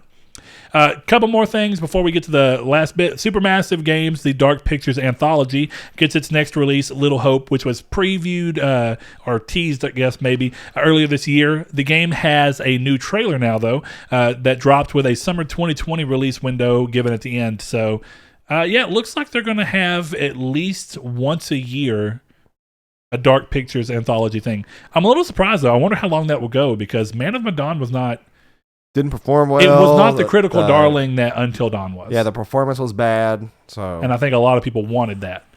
So, who knows? All right, last two things are pretty interesting, and this next one's really weird. This next one's stupid. Sony is no stranger to lots of varied and interesting patents, as we've covered on the show plenty of times, even if many of those don't see the light of day. So a new patent filed by Sony, and actually it was originally filed back in 2018, but it's only just now appearing this past week on the U.S. Patents and Trademarks site. But the patent filed by Sony details a, quote, feeling deduction robot that would be designed to act as a companion for gamers. So using photographic and audio data, the robot, or potentially it goes on to say potentially maybe even a virtual reality companion, would respond accordingly to your emotions using movement, sound, and even speech. The patent goes on to say in order to construct a good relationship with other people, it is said that a joint viewing experience in which people see the same thing is effective instead of a face-to-face relationship. It is known that by seeing the same thing at the same place and empathizing with each other, the distance to the other people is shortened and infinity with other people is increased. It looks like, and that's the end of that quote, it looks like this patent is aiming to bring that principle, and it's really the possibility of bringing that principle, since this may never see the light of day, to gaming. So I find that weird. I find it stupid. I don't know that I'd say it's stupid. I think that there's really it's so useless. Well, I'm not gonna say useless, because I think it's useless to me and you. I think it's useless to anybody. I think that there are people that can play games that may have certain disabilities that something like this would help them with. It's something that I won't know enough about, but there are certain people that do have mental problems that lead to different emotional needs, and people who have certain forms of depression. They were even talking about through this that they want to let this go even outside of gaming. They want to let this be something that certain people may need. And I'm not saying that I know the need is there. This will never see the light of day. I don't think it will either. Because here's the problem. With what you just listed as being the people who would need it most, is if it messed up on that. Oh, yeah. You're going to hear somebody killing themselves because of like this AI thing that needs photographic recognition. You're telling me I got to take pictures and video myself for this AI bot to understand? No. And that's weird stuff too. I'm done. It's like that whole. Do you remember way back when? Which this may be a new possibility with the the AI helper. There was a patent file that you'd be able to say like, "Hey Sony, I need help beating this boss. Can you pull up a walkthrough or a video?" Yes. Mic in the controller. Yeah. That might could have confirmed that could be a thing. Yeah. I doubt it. Yeah, I could see that. Now, it was also supposed to bring stuff up on your phone, so I'm assuming it would utilize the PlayStation app to say that. Or I could just use, "Hey Google, how do I beat Champion Gundyr?" Maybe. But I think it's that they want it to be 100% like something that's made with real pictures and things that you'd see that is the same every time. Yeah, because I think the thing that happens online that's on the Dark Souls Wiki that I can go to no matter what. Easier. True. Maybe that would be more interesting. I've actually done that before. Building something in that would that would bring up the wikis. Like it would be built into the console and everything, but it would just such a waste of console space and time. I've done that before though. I was playing Dark Souls 3 and I said, "Hey Google, how do I get the cat ring?" And like it actually pulled up because I have Google Mini Speaker on my desk. They actually said like to get the cat ring, you need to complete the quest line for Cirrus. And I'm like, oh yeah, cool. But it said according to DarkSouls.wikia. Yeah. So I've already used that kind of feature in my life, and it's not having to be having system resources taken away to use it. That's fair. I think that's real fair. One of the things they talked about this though, just to go through their viewpoint again, I don't know that it's necessary or.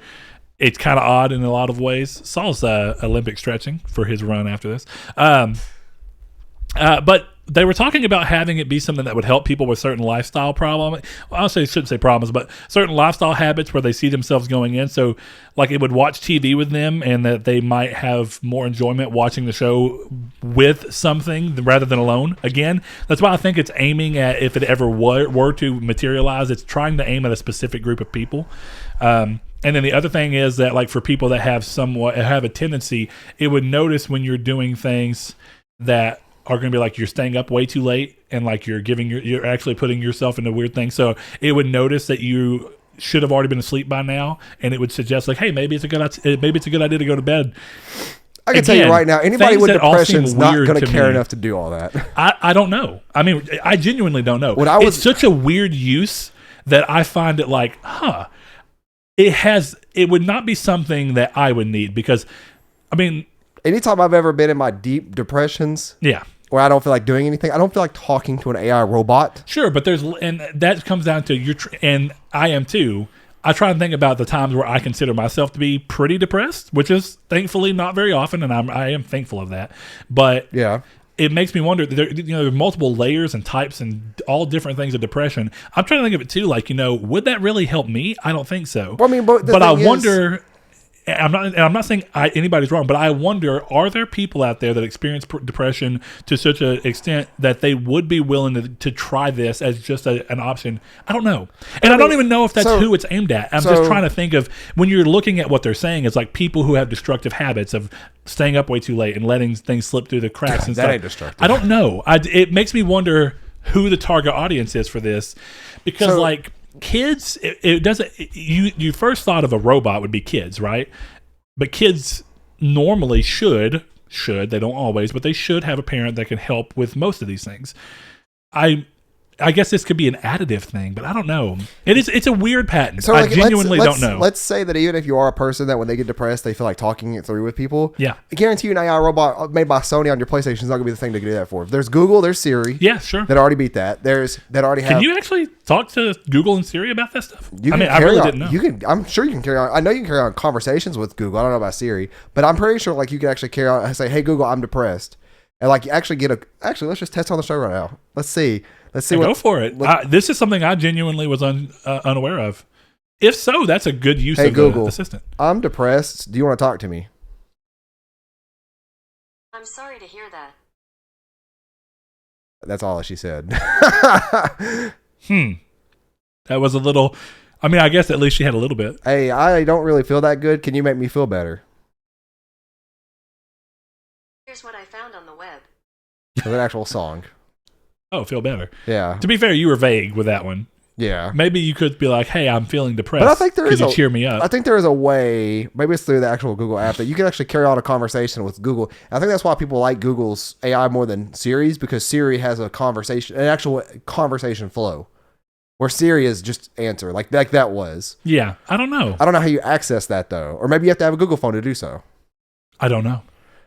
But that's a good one, because the Pixel 4 did have a new assistant built in. I just think this is kind of silly. Okay, so here's my thing about some of the ideas in this. Some of them, most of them, no, but some of the ideas in this have made my mind think about more useful things, at least in terms of if this ever comes and has a use for somebody that I just can't tell right now. Cool, whatever.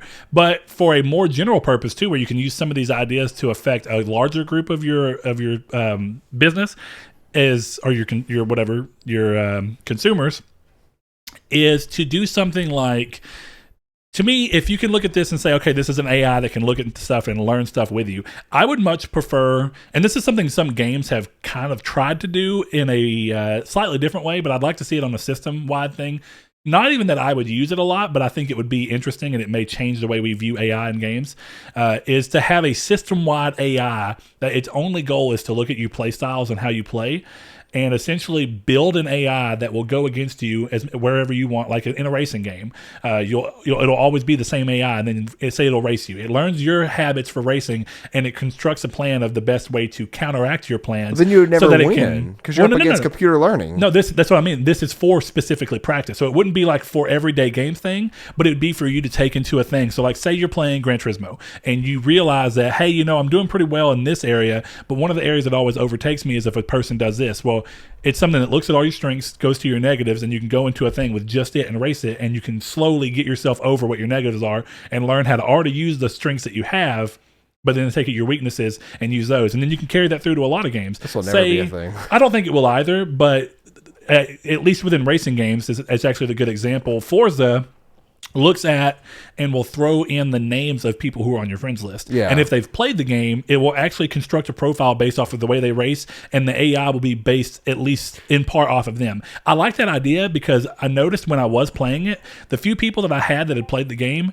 that AI always did better than everyone else. And it actually was the only thing that was close to getting to a challenge. Blake was playing with me, or Blake played with me, and then afterwards I noticed that his was there, and it like learned some of his things, and I was like, oh, he's doing better than everyone else. Some people don't know this, but like in Pokemon Emerald, if you played against a buddy at any given time, and then you went to the Battle Frontier, they construct an AI version of your buddy and his team. That's cool. I didn't know that either. So yeah, I never played Emerald. Yeah, it was either Emerald or it was Pokemon Fire Red and Leaf Green. But it was one of those two. Yeah, but I thought that was cool, and having an AI that would move through every game and kind of learn, and it would be kind of fun just to have it always be the same AI. Like even if it has a dumb name like Steve, and you're like, I'm gonna get that boy Steve. I'm gonna teach him a lesson. PlayStation Paul.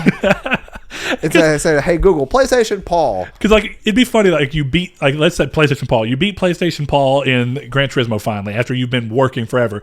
But say you want to hop on with your friends and play Call of Duty. You notice you're not doing very good at one thing. You're too aggressive in one area, so you go, I'm gonna play with PlayStation Paul, who's built the perfect enemy to teach me how to combat that enemy. And if you choose to, you can tap into this thing and get better at games. It'd be like a cool competitive. So you're saying assistant. that if I suck at Call of Duty, I can get DualSense Dan to come over there and show me how it's done? Yeah, that's exactly it. To me, I just think that would be Call of Duty DualSense dick. I think that would be more interesting than it would be like the evolution of the Forza thing. I like the idea of using human-made AI because humans are so much more erratic than actual program-made AI will ever be. So there's two ways for you to achieve that. Either create your AI in like racing games based off of multiple playthroughs where you let one of the AIs in the game be one person who play tested this game and you actually took their inputs and built the AI off of that. Or you can go in and made an AI profile and you did multiples of those so that every time you raced, everybody had multiple sets of data they could pull from that would race like this one individual person. That takes a lot of time and effort, but if you could do it to where instead you're going, okay, we're going to sit there and build a profile based off of your biggest strengths and weaknesses. And whenever you choose to do so, you can go in and face it and try and get better. I think I might actually use that in a game like Gran Turismo or something I was trying to be legitimately competitive in. I think I could see myself doing that. Definitely, say you're playing Call of Duty, right? None of your friends are on. And you're kind of like, well, none of my friends are on. There's no reason for me to be playing against other people on a normal bout when I may not even face people, because like I know I've done it where you've been playing Call of Duty by yourself and you just get into the right lobby for you and you murder, and it's fun, but it's also like I know that I murdered because it either put me with people who are less skilled or people who just I happen to have a strength that really combats their weakness. When you could also go, hey, you know what? None of my friends are playing anyway. How about I just get on, play him real quick, try and get better at the things I'm bad at, so that next time I play with our friends, we have a stronger squad or whatever. I could see it. At least like back when we were playing Call of Duty a lot, there'd be times where I'd play on my own and I'd be like, I hate that I'm in a group where I'm constantly winning because it feels good, but it also feels like the moment I get back on with y'all and we get with a good team, I'm not going to do as good as I thought I should be doing based off of this previous interaction. Just feels like, I don't like the idea of any of it. Okay, fair enough. It just seems like it would never work properly. I don't know if either of them would ever happen, to be fair. That's the whole thing, too. I don't think either one of these is going to happen. I just think it's a more interesting use of trying to do something with AI than create a weird robot thing. I don't know. Like I said, it is a weird robot thing, though. It is a weird robot thing. And I think more importantly, I would be much more comfortable, if I'm being honest, I would be much more comfortable with a VR companion. I'm not doing that. I'm not doing it because I have to take pictures of myself and video myself in order to get it to know me. No. Well, the VR already looks at you. I mean, if you think about it. Doesn't look at my face. The camera's there. I don't have tape over my camera, so if they wanted to, anything I do in front of my PlayStation camera, if they wanted to, they can see. That's a weird privacy thing, and I'm glad that it's in a game room that's dedicated and not like my living room. So as long as that camera can look at me in Final Fantasy VII Remake 2, Jesse can step on my throat a little bit. Okay. All the bays. All of them. All right. I'm sad. Last thing up on the list here is actually a report that I'm sure a lot of you have at least seen mentioned here and there in some news articles. Bloomberg reported that Sony's plans for PS5 are a little different than many may have thought. The report states that Sony will produce far fewer PS5 units for launch compared to the total it had for PS4's release. So the number here is about 5 to 6 million is what they're aiming for. This is apparently due to the higher cost of the machine than the PS4, which a lot of people, definitely developers who are working it right now, are thinking will seemingly be $499 to $549. I expect it will be $499 and potentially $450 if they want to take a little bit of a loss. That's what I'm thinking. The more that we see this, yeah, I'm gonna stick with the $500. Yeah, I truly think it will be $500. But if not $500, I don't think it'll go over. If anything, if it's not $500, it'll go under by $50 and take a little bit of a loss just so they can move units. So if it was so they're making 6 million units and it's $500. 6 million times 500 is going to be what, 300 million? In that ballpark, yeah. I mean, and it depends on what the actual cost and stuff is. But one of the big things here that's interesting to note is that the price is what they think will slow adoption. So that's why I'm leaning more towards $499 because $100 for people is a lot. Yeah, but I don't think that. I think that slowing adoption, like that's going to be a thing no matter what. I think so as well. So, but they think it'll slow adoption in comparison to the PS4. It's also stated in the report that the virus did affect the promotional plans of the device, but reiterates that it has not affected production capacity as of yet. But that could change still because mass production starts in June for the console as of now. So one of the things here is that, and this goes in with all this, it's lastly claimed that on Jim Ryan's wishes, that for the first time ever, Sony is aiming to release its new console simultaneously worldwide. Now, a lot of this is weird. Going worldwide simultaneously with less production units than you would normally do at a higher price point. All this is kind of weird. It makes me wonder, and the big reason I'm even curious about all this is, do you remember, it was either late last year or early this year, when PlayStation and Jim Ryan, I think specifically, was the one who said that they had aimed to move users from PS4 to PS5 at an unprecedented rate. This is it. This was slower. It's slower, not faster, like people thought. It's unprecedented in the opposite way. Yeah. What I think really happened is that because of the virus hitting how it did and how hard it did and the economic impact that's going to be there, I think they're doing what any smart company should do, and they're projecting lower because best case scenario, they're closer to their projections. Or worst case scenario, they're close to their projections, which is actually not bad. Because if you let your stockholders know, like, hey, with everything going on, this is what we actually think we're going to get, and it hits close to that, everybody's like, good to know. Everybody projected the right thing. But best case scenario, it does better than projections would otherwise say. So I think their plans were originally to try and, with a good economy, try and move people to PS5 very quickly. And I think now the Senate still holds because it is unprecedented rate.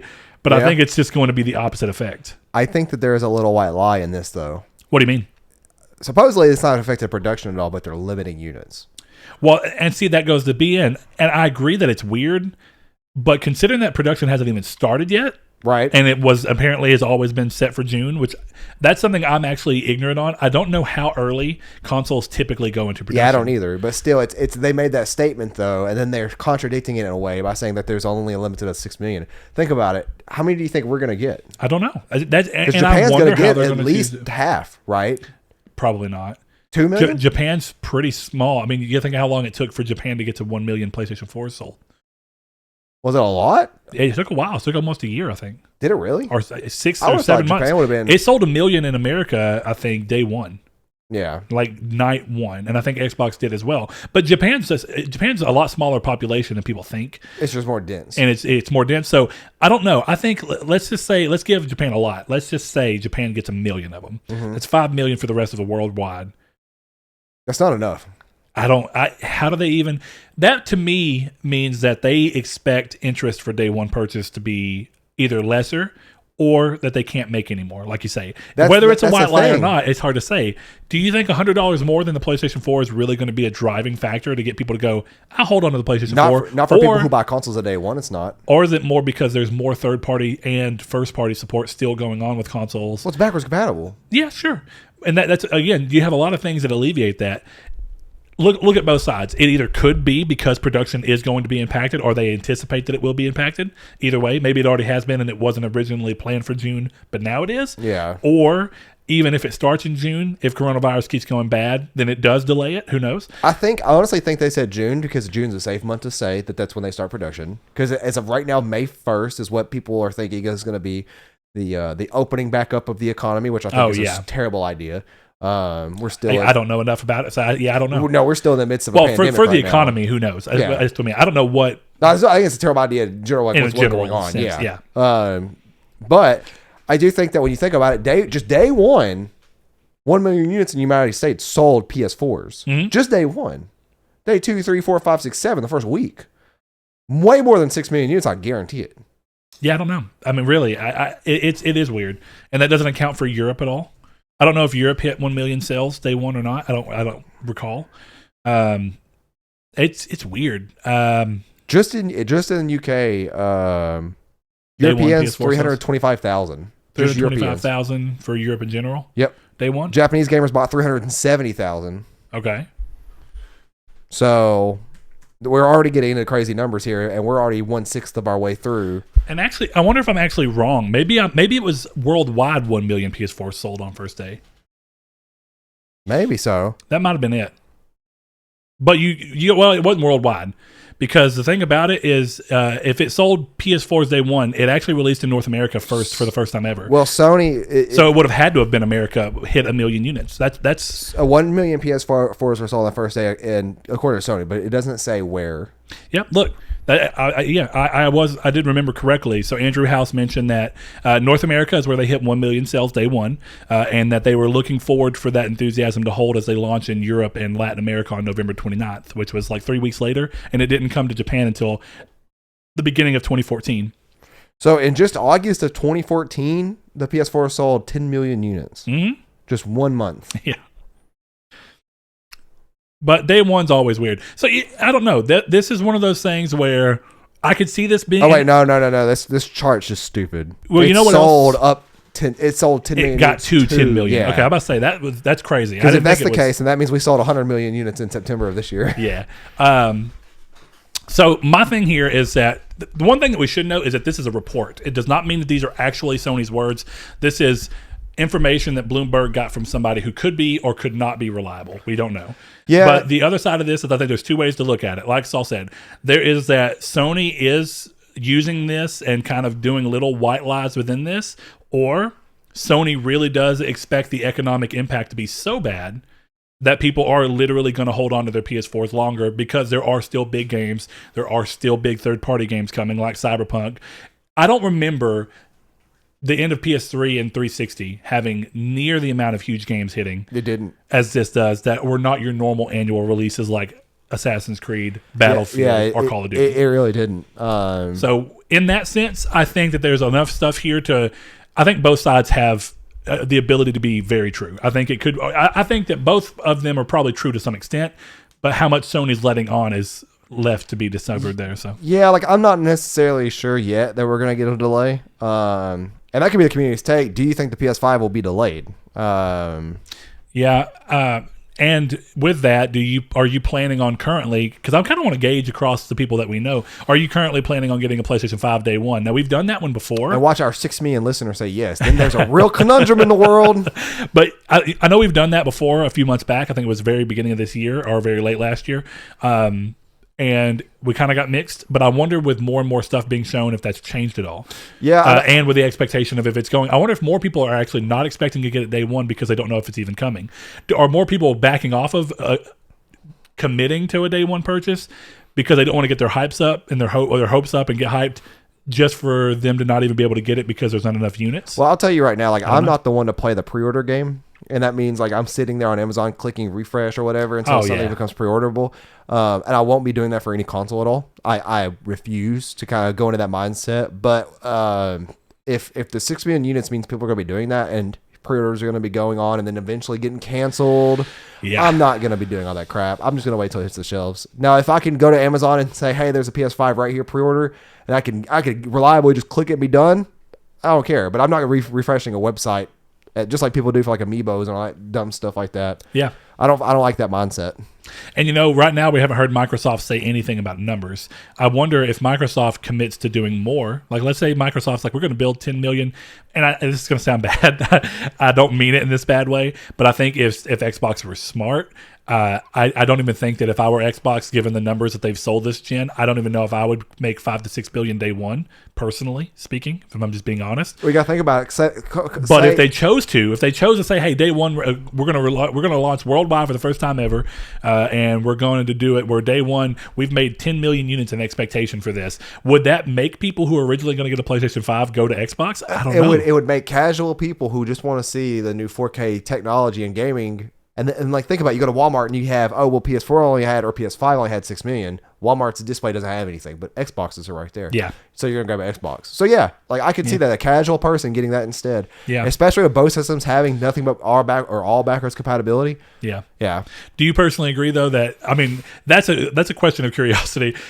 Given Xbox's numbers, I think any business that understands where they're at currently, Xbox One is roughly 40 million, 40 something, mid 40 millions units sold. If I were them, and that's been across 7 years that I've sold 40 million, there's no way in hell that day one I would be like, let's make 10 million. But it is a gambit that Microsoft could technically afford. 10 million is the number there for them, I think, because you have to think about it. Like you just said, they can't afford that. And that's more units than PlayStation. So they may actually edge out those casual people who see that instead of PlayStation 5. And it's releasing around the same time as Black Friday, where people plan on spending money just to spend money anyways. Now here's the one downside of that, though, right? You have with that, if Microsoft were to go way over and say, "Hey, we're gonna dedicate to making 10 million," and if they do that, and coronavirus doesn't slow production at all, and so they can, and let's say Sony's thing is true, it's just price related. If Microsoft is at the same price or even higher, but they dedicate to 10 million, there's two things there. You have that side of them going, "Well, hey, if we go ahead and make 10 million, it's not like we can't sell them later." Right? Yeah. It's like, even if we make 10 million now, we can continue to sell them through. If they don't sell out, we just have warehouses full of them ready to go. Bam. Yeah, which I kind of think is the mindset anyways. Downside to this, though, of course, is that the more units you make day one, if Xbox or PlayStation, I mean this on both sides, if Xbox or PlayStation were to either way have something that was similar to the Red Ring of Death, making 10 million units day one that you're going to have to eventually tear apart and replace if there is a massive problem, is a little scary. I will say, though, even so that's what makes it more of a gambit for any company. I will say, though, but when you think about it, having those systems sitting in a warehouse where they could easily just collect them instead of being sold to consumers, where at least it's better. They have to rely on mailing them back. Yeah. That's also something that always makes me kind of sketchy about a day one console purchase, is that I'm kind of glad I couldn't get the Switch for the first 2 months or whatever, because there's no real large problems on launch with Switch like there was with the what was the PS3? Was it the microwave thing it did? The PS3 didn't have any problems until years later when it had the yellow light of death. And people started calling it. It beeps like a microwave, didn't it? I don't remember that. I never had it happen. I remember it wasn't near as big of a problem as the Red Ring. No, but they were both known. Yeah, by the time that they finally, I think it was like 3 years in that PlayStation's really started hitting. I mean, it was their failure thing, but it wasn't like, the Red Ring of Death became the Red Ring of Death because of it was like the Black Plague of Xbox. Yeah, what I mean though is that, like, there was two things that could happen to these consoles on a whim that would kill them. Yes, yeah, that was the thing. Is the yellow light of death and then the Red Ring. And thankfully, there's nothing been like that for this generation. It has. No, not really. So, and that's the thing is, I mean, do I think it's going to happen? No, I think that the divisive tower design of the Xbox Series X, I think, is with the intent of knowing that there'll be no problems. Is it kind of weird and unconventional? Sure. But some people are going to undoubtedly like it. Some people won't. But if it means that there's less chances for overheating or any problems day one, yeah, I kind of get why Xbox did it. Maybe that's another way of the one lesson I expected Xbox to learn through the 360 gen going in, and it seems that they have, is how to make a good console that you don't have those kind of problems with. Yeah. Because it costs a lot of money, and if you don't have the money to do anything about it, like if it was any other company that didn't have Microsoft's backing behind them, they'd be gone. They'd be gone. Yeah. So it is something that it's important to think about, and I wonder how that's going to really impact this and impact how the generation starts. Do we actually see a turnaround, and does somehow Microsoft end up with higher numbers through year one? Yeah. That's going to be interesting. So, But yeah, everybody answer our Community's Take question. You can find it posted on Twitter, in our Discord, and on Facebook. And if you like this show, be sure to give us a rating, whether it's on YouTube, podcast service that offers reviews. Give us a review there. Any criticism is bad or good criticism, not bad criticism.